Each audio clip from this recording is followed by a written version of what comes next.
కల్కి సినిమాకు ప్రేక్షకుల నుంచి మంచి స్పందన వస్తుంది. శనివారం వరల్డ్ కప్ ఫైనల్ ఉన్నా సరే ఇది సత్తా చాటింది. ఫలితంగా తెలుగు రాష్ట్రాల్లో ఈ చిత్రం 20 కోట్ల వరకు షేర్ వసూలు చేసింది. వరల్డ్ వైడ్ గా 55 కోట్ల వరకు రాబట్టింది. ఇలా 3 రోజుల్లోనే 200 కోట్ల షేర్ తో రికార్డు సాధించింది. వీడి పేరు పూల సొక్క, కొడితే ఇరుగుద్ది ఎన్నుపూస బొక్క.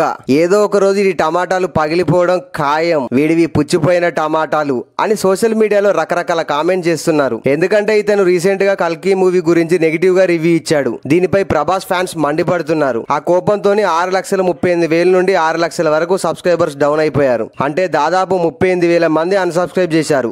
పాలతో చర్మ సంరక్షణ ఉత్పత్తులను తయారు చేసే న్యూడ్ కు బ్రాండ్ అంబాసిడర్ గా యాక్టర్ శ్రీలీలను నియమించారు. తన సంరక్షణ కోసం చిన్నప్పటి నుంచి పాలను వాడుతున్నానని, న్యూడ్ బ్రాండ్ పాలతో ప్రాడక్ట్ ను తీసుకురావడం సంతోషంగా ఉందని అన్నారు. ఒక సినిమా చేసే టైంలో హీరోయిన్ క్యారెక్టర్ హైలైట్ అవుతుందని, హీరో కన్నా హీరోయిన్ కే ఎక్కువ పేరుస్తుందని తెలిసినా కేవలం సమంత కోసమే నాగ చైతన్య నటించారంట. ఇప్పుడు తండేల్లో కూడా కథ ప్రకారం సాయి పల్లవి క్యారెక్టర్ హైలైట్ అవుతుందట. అయినా కూడా నాగ చైతన్య ఒప్పుకున్నాడంట.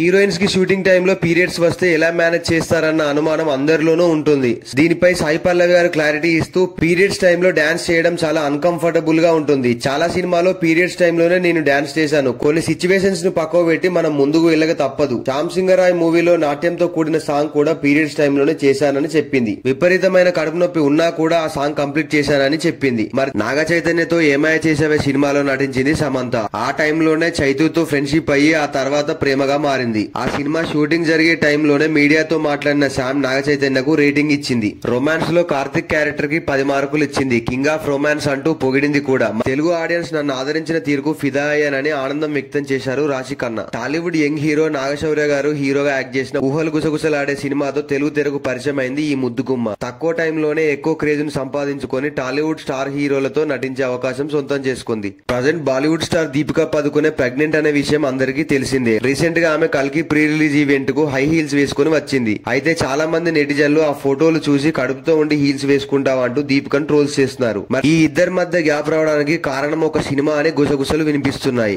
గతంలో నయన్ కురివి అనే సినిమా కోసం హీరోయిన్ గా సెలెక్ట్ అయింది. కానీ చివరిలో ఆమె స్థానంలోకి త్రిష వచ్చింది. ఈ సినిమాతోనే ఇద్దరి మధ్య విభేదాలు మొదలయ్యాయని కోలీవుడ్ లో టాక్ వినిపిస్తుంది. మరి తాజాగా ఈ బ్యూటీ షేర్ చేసిన గ్లామర్ ఫోటోస్ నెట్టింట వైరల్ అవుతున్నాయి. తల్లైనా ఏ మాత్రం గ్లామర్ డోస్ తగ్గలేదంటూ కామెంట్స్ చేస్తున్నారు. రీసెంట్ గా స్విమ్మింగ్ పూల్ లో సరదాగా ఎంజాయ్ చేస్తూ ఫోటోలకు పోజులు ఇచ్చింది. తక్కువ మేకప్ ఉన్నా కూడా మరింత అందంగా కనిపిస్తూ నెటిజన్లు ఆకట్టుకుంటుంది ప్రణీత. తనతో లివింగ్ లో ఉంటూ ఇంకో అమ్మాయికి దగ్గరైన హీరో రాజ్ తరుణ్ ఇప్పుడు తనని బెదిరిస్తున్నాడంటూ లావణ్య అనే అమ్మాయి పోలీస్ స్టేషన్ లో కంప్లైంట్ ఇచ్చింది. కంప్లైంట్ ఇచ్చిన తర్వాత హీరో రాజ్ తరుణ్ మీడియాతో మాట్లాడారు.